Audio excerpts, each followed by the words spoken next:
What up, YouTube? So on this one, we're gonna be showing you guys how to create one-of-a-kind concrete sink or countertop. And what we created here was a precast sink with a really unique design in this. And we also created a facade pillar so it makes it look like this is one piece. The reason we did this underneath here is that we wanted to hide the plumbing. They did not want a vanity, any cabinets or anything underneath there, but we didn't want to see the plumbing be exposed. So we thought it would be a cool design feature to actually add something like that to make it look like one piece. The nice thing is this is supported by metal steel frames, and underneath that will actually slide in and out. So if they ever have any plumbing issues, they can just slide that piece out and fix those. We're gonna walk you through all these steps and show you exactly how to do a sink just like this.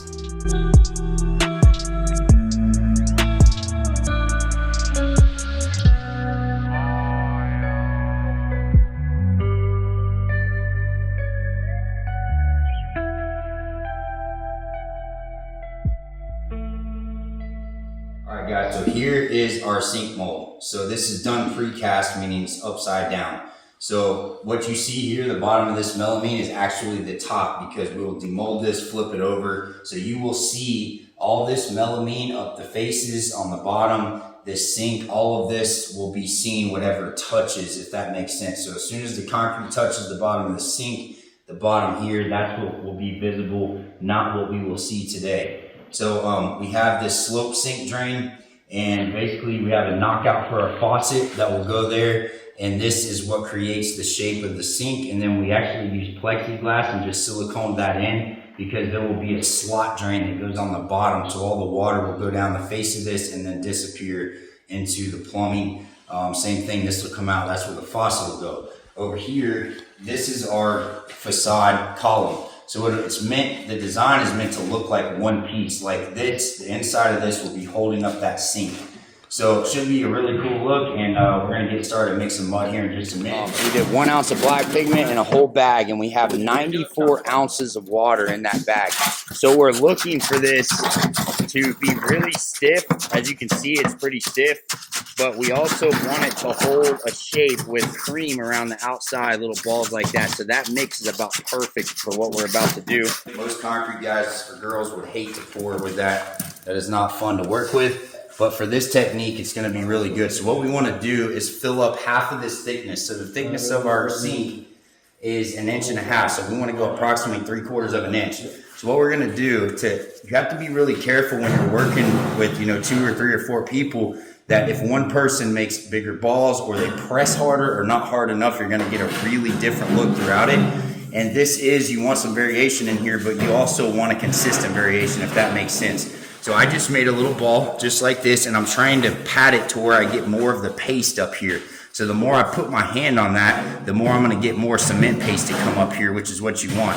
Now what Bub is gonna do is he is actually gonna make balls like this, and he's gonna set them straight down on there. The first thing you're gonna see is the face of the sink. You're gonna see the face of that pillar right there. So I wanna coat this whole face, and I wanna coat the face, which is the bottom here. So that way we have the same mix, same consistency, same everything. So when you look at it walking into the bathroom, it looks exactly the same. If there's any variation, I'd rather it be on the sides or on the top, so the lighting will break that up. So we're gonna get going. I'm gonna show you guys just like that. And I'm gonna take, and I'm gonna press this in just like that. Then I'm gonna get my next ball right here, and I'm gonna overlap this ball just a little bit like that. And then I'm gonna press that down. Now when I overlap that, what's happening is it's creating a fracture in there. So that is where our grout will go. You can't see it good now, but when we demold it, you'll see what I'm talking about. So we're gonna get cruising because we only have so much time on this, and we're gonna try to update you guys once we get some of it done. You guys are telling stories, good stories, but some of it's personal. But look at these little balls. Look at their little balls. But no, look, those are mountain oysters. Yeah, the mountain oysters. So they're basically just balling these things up, and we are pressing them right into that face. Looks crazy as shit right now, but we're gonna keep going just like that. I'm trying to maintain a wet edge. This is our second bag we just scooped out of there and put in. So we've used really close to 1 whole bag. We got our face done. That is what you would see. Once again, this will be flipped over, and this is the back of the sink here. So this will be against the wall. that would be the face that you would see. So we pressed that in there, roughly 3/4 of an inch to an inch thick. And then we also went ahead and did this face. So when you're looking at this, you will see that face with this face right here. We've been kind of in a rush trying to get a lot of this done. It's a very slow process. You want to maintain that wet edge like I talked about. So a couple things that I have not shown you. You can see here, like I have some rocks. So I'm going to look for the side that has the most cream with no rocks. And just to come up here a little bit, we'll show you guys kind of what I'm doing. So go over here. So you can see what I'm doing is I'm trying to stagger the ball. So if I have two like this, it sounds bad. We keep saying we're rolling these balls and give me the balls and shit. But so if you have two like this, the next one you would want to stack like this. So you're kind of staggering them like that to where it's not just stacked on top of each other. What would happen is if you did that and then you demolded it, you would have lines that kind of just went like this straight up. They wouldn't intersect and kind of weave, which is what we're going for. So you can see right here, there's a ball there, like I was talking about, it's kind of split. So I'm gonna split the difference, and you have to be careful on the vertical part. You do not want all this shit to fall down. So I just kind of take and lightly press in, and then I'll just take the next one, and I'm gonna look for my best side right there. It looks pretty good. So I'm gonna do the same thing. Sometimes I'll skip around. You can see that this ball and this ball touch right there. So I'm gonna start here. I'm gonna find my best side, and then I'm basically gonna split the difference. And I'm just gonna press this in until I feel like it's pressed good, but I also got, you know, about 3/4 to an inch thick, and that's it. We're gonna keep going. All right, guys, we got all our pressing done on the sink, around the sink, on the faces, on our facade pillar over there. So all that's done. So now what we've done is I've lightly misted this. This is hard enough that I can scratch some out, but it's still set up a little bit harder than I'd like. So we actually just added water to this. You can see, I mean, you concrete guys, y'all would say that's probably a 5-inch slump or so. So what I'm doing is I'm actually taking this, I just misted it with water just a little bit, and I'm just taking this and very carefully rubbing this up the face. So I'm basically making a bond coat for our stuff that's setting up, and this right here, I'm just filling in all these voids right here. And the other reason that I'm doing that, for one, it's locking all this together. You can imagine this is all kind of like little micro cracks. So if you didn't do this, there's a possibility that it could actually crack. So I'm filling this in and basically making it solid concrete. But if you notice, I'm not going all the way out to here. I'm just putting a thin coat on there. So we're gonna take our time, fill all this in, and the next step is we're gonna embed that scrim into this wet slurry coat right here, and then we're gonna do this one more time and finish this off flush all the way around. We do have a template right here. We actually made this out of wood, but this is going to be fastened to those studs in there like this, so they'll be metal. We're gonna have made out of angle iron like this, and it's actually gonna hold the countertop. So what we do when we're done is we wanna make sure, if you notice here, I've got some pencil marks, so that's where that's gonna go. And we wanna make sure that this is flush and level all the way across there. I've measured down from there to the top of this, which is 7 3/4 inches. So we're almost gonna use this as a screed and make sure we have a nice flat spot here, and then one on this side. So you can imagine both sides have an angle iron attached to the wall. That's what's gonna support this thing. All right, so we got our 5th bag mixed up. It's right at 5 o'clock. A couple of the guys had to leave, but me and Riley are here, and that's a little bit wetter than we've used so far. So that wetter stuff we actually put, and you can see how that works if you put that down and rub it back and forth. So we have scrim that's pre-cut, right? So this can kind of be tough to do. So we already pre-cut this. Now the trick to this is you want to hold this up here like this, and it's nice with 2 people. Riley's having to record, but basically you just want to rub this straight back and forth, and you can see that cement paste come through and grab that. And that's going to do 2 things. For one, it is going to glue this scrim there to where it just doesn't keep falling down. So the more I rub this, that new thin layer of cement paste is going to come through and grab that and act like glue. The next thing that it does is when we fill this all the way to the top, now we know we're going concrete to concrete. So if we put this scrim and leave it here, and I think that with these little 1/4 inch squares that I'm going to be able to get a good bond from our new coat to that coat. you're mistaken. So try to actually get this to that little bit of cement paste to work its way through. It'll glue itself to it, and then also when you put your next coat on, it's gonna be able to be concrete to concrete and actually bond. So everything is bonded from the outside all the way to the end. We will come over here and I wanted to show you. So we've already done what you just saw here. We mixed up a new batch, and then I actually just took and rubbed this up, and I tried to get it as flat as I can. So you can see our scrim here. We have that everywhere already. So now I'm just taking my hand and actually troweling this up.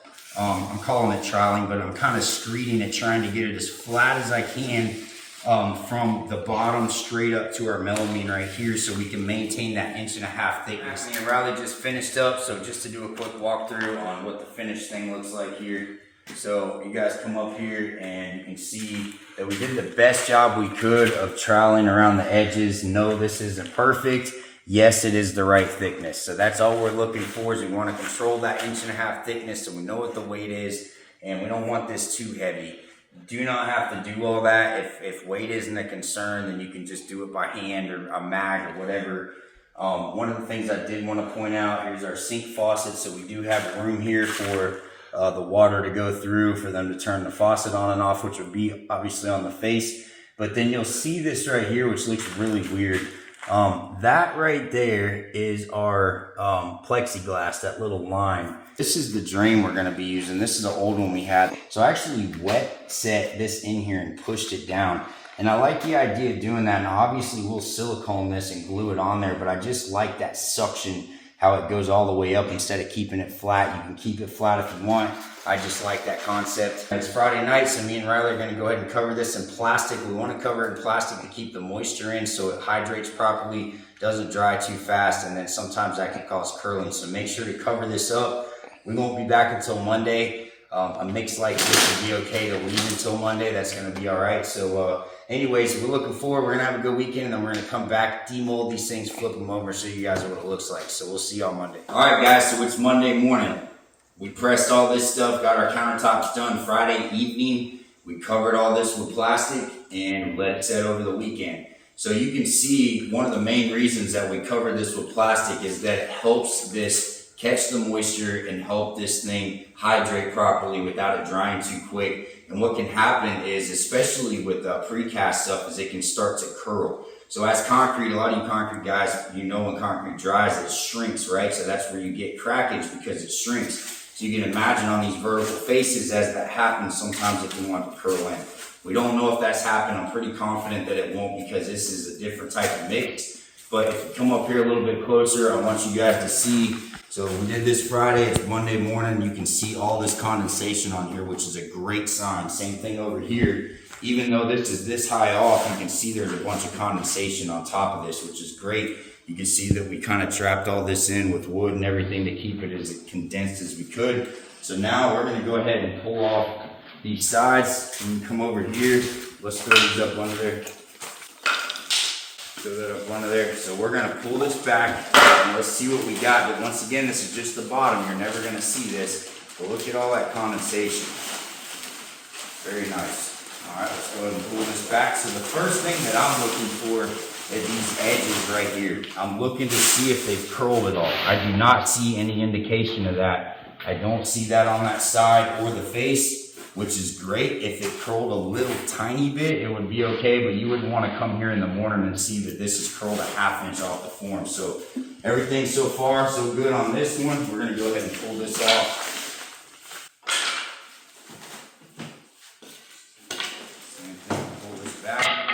If we didn't have issues on that, I don't think we're going to have them on this one.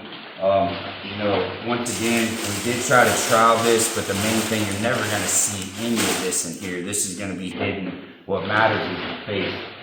So I think everybody can agree. At the same time, this is very exciting and very intimidating, because we have no idea what this looks like underneath here. We'll not know until we start demolding this and taking the face off. It may look incredible. It may look like total shit. We may have a lot of things we have to do. Let's hope that's not the case. We got all of our screws out. So we just left a couple in there so this stuff didn't fall off. I want you guys to see this, to see what we see as we demold it. Once again, we have no clue what this looks like. One thing I noticed when we did this plexiglass strip, strips. Once again, this is gonna come out and that's our slot for the water to go in, and then our drain will be attached here. So this plexiglass will come out. The cool thing about the plexiglass is you could actually see what it looked like. So it would be awesome to be able to form this out of plexiglass, so when you're pressing, you can see your design and see if you have to press harder. You'll notice here that we have some 2-inch foam.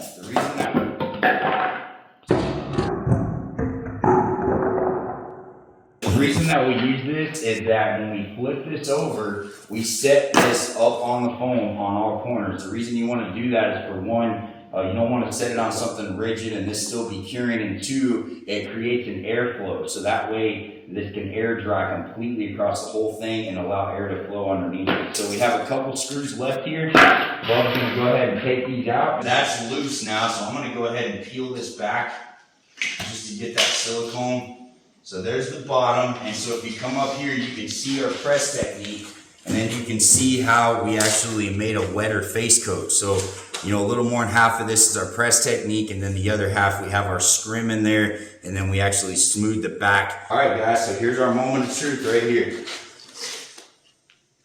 Oh man, that's nice. So that's what we got right there. Yeah, sorry we missed that. It was kind of a bitch. This thing is heavy, so we had to kind of move it around, got it flipped over. Our top melamine or bottom fell off, so this is our top. This is what it looks like. You want to come check this out.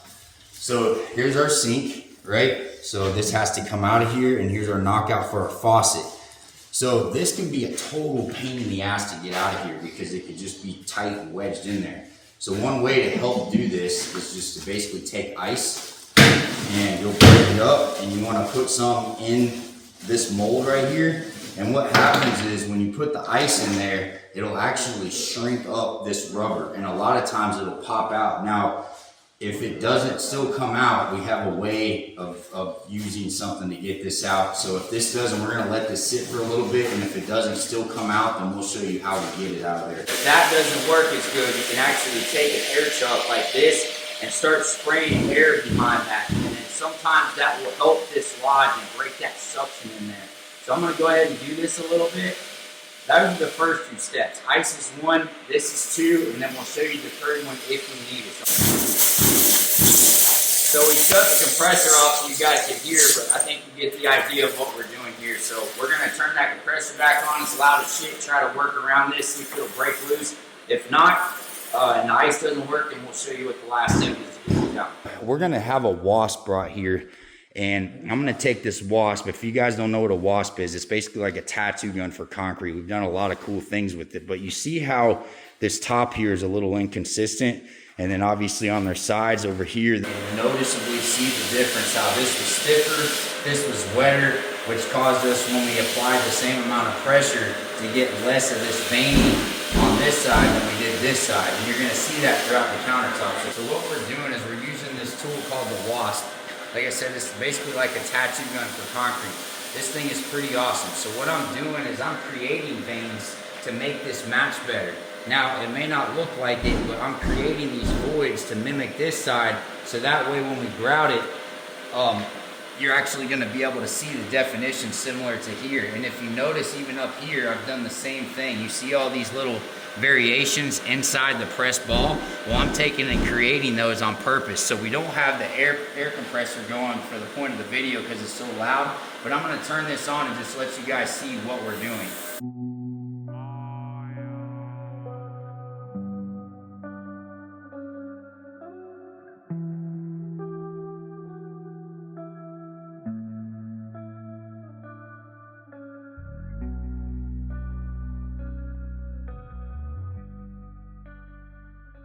We're going to go across this whole thing. This was really smashed together looking. You can already see the definition of the balls compared to this. So we're just going to have to keep working on this, and we'll show you once we get it done what that looks like. The other thing I'm looking for that I've already talked about is we have some aggregate. I've already hit certain ones here, so you can see that one, that one, that one, and I'm actually just going a little bit deeper. I mean, you don't need much, a 1/16 of an inch or so. Just that way. Here's a good example right here. You can see that stone. So I don't want to, when we put this grout on here and we use our 100 grit resin to expose this, same thing if you come up top, You can see some of this aggregate. I do not want to see that aggregate.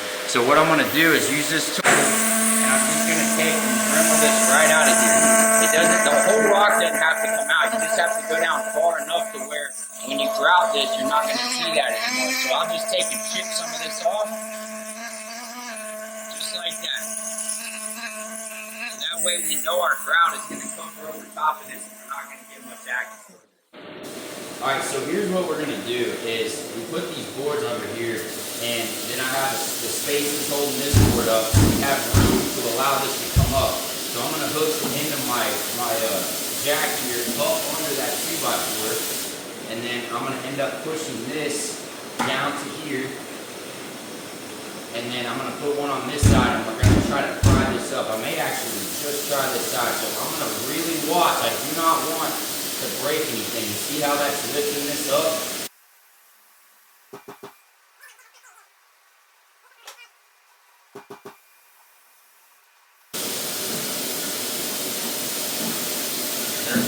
There it is. So we just got it to pop up. We come up here a little bit closer. So once again, we had 2x4 screwed in here. We had these as spacers, so we have 1.5 inches, and then we just put pressure up here. So now let's see what this looks like. Take this out. Take this out. Once again, that's a last resort, and be careful. Go easy. Take your time. So now this should come right out of here, and this will be the first time we see the inside of the sink. So come over here. Let's check this out.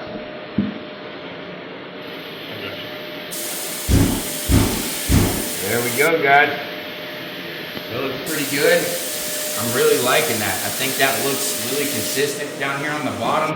You see we still have our plexiglass in here.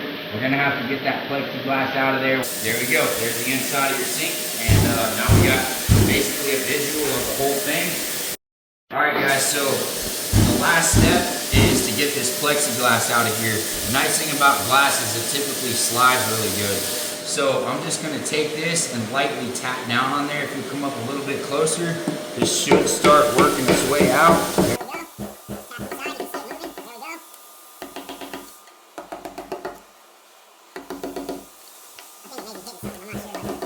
This side must be wedged in. There we go. So there's our slick right there. So look down in there and you'll see exactly how the water's going to come out of our faucet, hit here, and then go down in that slip drain and then be caught and drain out by this right here.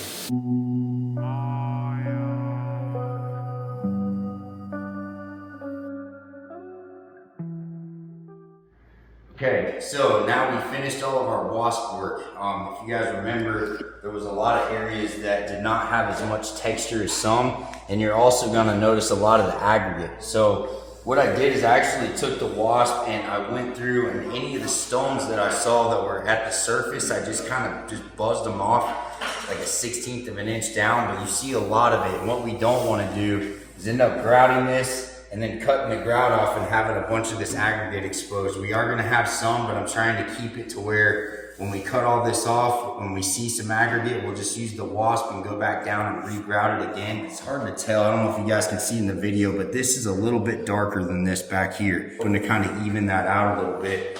So we're just going to pre-dampen this and then let it to where there's no standing water. We may actually take and just blow some of the excess water off of there. And then we're going to give this a vinegar bath, and we'll show you guys the next step. There's one other thing that I want to try to touch up before we start grouting this black. What we're doing is I actually ordered from the same company these a new slot drain. You know, since our water's going down in there, this would be installed underneath. And if you guys remember when we poured this, I took this old slot drain off of my sink in my house since I have the same mold. When I wet set that, look, it literally sticks with no silicone, no liquid nail, no nothing. It's embedded up there. And so this doesn't fit up under there, which sucks. But what me and Bub just did is we actually just took this, flipped it over. Here, Bub. And then we lined it up and eyeballed, you know, flush to the end here. And then we tried to make it the same on both sides. And then I took a razor and traced this all the way around, just with a razor. So go ahead and take that off, Bub. So you can see, if y'all can see that scored line around there. Yep, so he's gonna actually take a grinder and cut that all the way around so that way it fits, and then we can take a little bit of sandpaper and just kind of finesse it around there to make sure that we get a good suction up under there. You do not have to do that. You can finish that bottom flat, and it's gonna be tough for me to show you guys under here. I don't know if you'll be able to see it, but you see how that builds up right there, and then I made a flat spot? You have to account for that. There's our slot drain right there, but if I just tapered the bottom of this sink out to this end, there would be nothing flat for that to sit up against. So that's one thing you really have to pay attention to when you're doing something like this. I just took a mag and a trowel and tried to make a 4-inch flat spot right here for that to sit. Hey everybody, how you doing? Thank you for coming back and choosing my channel. Anyways, what we're gonna do now is this is a process called grouting. Now, We gave this a vinegar wash, neutralized it, washed everything off, and pre-dampened this and sprayed everything, and then dried it off. So that's called SSD, saturated surface dry. So that's going to allow this material to bond a little bit better. So we have our black grout mixed up. You see it's like a runny peanut butter pretty much. And Bub and I are about to just use these grout trowels right here and trowel this on. I'm going to just show a little bit of this. It's pretty easy to do. We're just going to take some of this material and we're going to wipe it on, and we're going to cover this whole top right here. So we're actually just trying to get it a little bit thicker to where you don't see much of the actual countertop, and then we'll cut that off with our hunter grit. So you see how it's filling in all those voids right there. So basically all these voids, all these stones, all that stuff is actually going to be covered with black. So it'll be like a smooth surface to the touch. So that's pretty much it. Me and Bub are going to start putting this stuff on, but I hope you guys can kind of see what we're doing and how this works. Saturday morning, our grout coat has been on here probably about 16 to 18 hours. So we came and just kind of tested it to make sure that it was hard and set up enough. We actually put a heater in here since it's a little cooler. But you can see we coated this whole thing. We did not spare anything, try to spot it. We just coated the whole thing. So the first thing we're doing is we have a piece of 2-inch foam. This is nice because it's rigid but still somewhat flexible, and so we have 2 20 grit sandpaper right here. Always start high. It's hard to get these corners. So what Riley's doing is he's actually just taking this right here and he's wrapped this around to make a sharp edge on that foam like that, and he's just rubbing this like all up in here where I can't get that 5-inch grinder to start cutting this off. Now it is dirty, but you can start to see our effects kind of coming through. Best way to cut this off is I have a 5-inch variable speed grinder, and then I have a hunter grit resin pad on here. These are honeycombs, but any 5 grit resin pad would work. I probably wouldn't go any lower than 100. You could try 50s if this stuff is really hard, and unless you want to polish this, I would try to avoid going and cutting with 200s or 400s. Just let your material dry a little bit more. For anybody that has not used a variable speed grinder to do this, it's a lot faster than using sandpaper.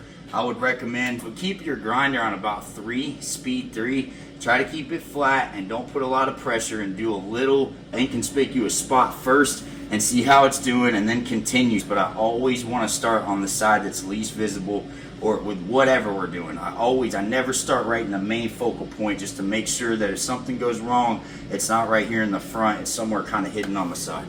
So I'm going to try to keep this as flat as possible and put even pressure, not hard pressure, just light, even pressure.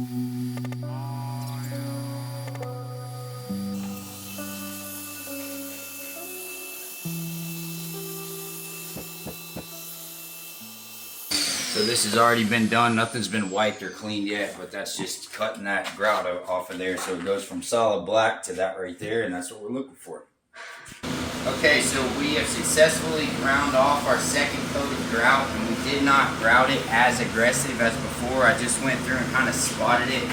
I went over, I would say, 70% of it. And so if you look here, you'll see some of this aggregate that showed through when I hit it with 100 resins. I really just don't want that. I don't think it's going to go good with the floor. I'm trying to get rid of those. So if you see here, I've taken this wasp and I've looked for those stones, and I've went through and just etched those down just a little bit. Grout will cover that and it'll fill that hole in, and we won't have that white or that tan or brown color stones. This could be a really cool look if you're going for that with the stones. It would look really awesome. In this case, I really don't want that, so we're trying to get rid of as many of those as we can. We grout coated this, hit it with our 100 resins. I believe that was the third time we've hit this with 100 resins. And we still have some here and there, but they're very minor. The main thing that I tried to focus on was the brown or the tan stones, because I just think it's gonna clash with this. We are about to vacuum it really good, and we're gonna dry wipe it, and then we're gonna wet wipe it, and then we're gonna be ready to finally put some sealer on here. We'll show you what we're using, but this thing is ready too. So, yeah, finally got some light at the end of the tunnel. God, man, I will say this is an awesome mix for precast, or if you want some ag exposure on the press technique. I probably won't use this again on the press technique, even though it's really good material, but it just added a lot more work with all the stones that we had to try to wasp out of there. Some of the sands or some whites or grays or black stones are okay, just mainly because we're polishing this concrete and we have a grout coat on here, except right here. We just got to do a little more crack repair. But you can see some of the sands for sure, and stones in a couple spots. We're going to wet wipe this down, and we're going to be ready for our urethane. And just another quick little sneak peek. All this has been sanded. Bub's got all this masked off really good. And these things are gonna look sweet. Once again, these are cast in place, so we actually formed, poured, and finished these in place. And he's just wet wiping it right now, and we got that copper sink going in there, and we exposed all the stones on the edges, which is really, really a cool look. All right, so everything has been cleaned really good, wet wiped twice, and we've got some fans blowing on it. Same thing, we got another fan going here blowing on this. So we're gonna be using Decorative rock top water-based matte urethane. If you have not used this or interested in this, just look up Decorative and type in rock top water-based matte urethane, and you'll see those guys, Jeff and their team, do a great job on explaining how to use this stuff. So it comes with this bucket right here, and then you have a part A and you have a part B. And you put that in here and mix it with a new clean mixer. Make sure this is clean, make sure everything is clean. And then once you get your A and B mixed together, you mix in 72 ounces of water into both of those in this bucket. At that point, you're ready to go. So what we're gonna do is pour this into this sprayer, and we made sure that our sprayer is working correctly. And we also have our rollers, our high density foam rollers. We have 3 of them since there's 3 of us, and we also have nitro gloves. But this first coat is going to be a prime coat. And guys are ready to go. I know this isn't the same project, but I just wanted to show y'all. So we actually just got that urethane put down on here, and man, look how cool this thing looks. Look at those stones. That copper sink's gonna go in there. I just wanted to show you guys how this looks, man. It's really, really a killer piece, dude. I love the edges. It was a bitch, and it wasn't a part of the original plan, but I'm really glad we did it now, just because such a unique look. All right, y'all ready? Let's do it. All right, so I got this pump up sprayer. Make sure it has good pressure. You have to move pretty fast doing this stuff. So what I'm gonna do is I'm gonna start over here, and I'm gonna start spraying this top. And you'll see I'm just we're not putting the material on with our roller. We're just using the roller to spread it around.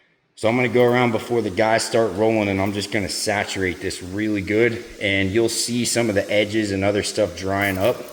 And then I'll just go back over it and basically just put a little bit more as it's drying. Where you have these edges like this, we don't need to seal this back here, but we do because it makes the top dry really quick. So see right here, it's starting to dry a little bit. I think there's plenty of material on here, so we're gonna start rolling. Go ahead, guys. Let me come over here. Yeah, you got a bunch on the top too, bub. Yeah. There we go. Yeah, so see, they're just rolling that, and then if we get any more dry spots, we'll pull saturated material off. Like there's a bunch right here. So if we need some, say right there, we can kind of move that around a little bit, or if we need to, we'll spray a little bit more. So you can see this is kind of starting to dry up over here. I'm gonna help them, but I think you guys get it. So see, Bub is rolling different directions. He's rolling one way, and then he's doing a 45, opposite 45. And you really, the point of this is it really drives the sealer down into the concrete. So it's not a superficial coating that's just right on the top. it's sealed down into the concrete, and that's why it's mixed with water. Once we maintain this wetness for about 5 minutes, and then we can go ahead and just start rolling it till it's dry. We just want to make sure that it stays wet for at least 5 minutes. All right, so we just got done rolling out our first coat here.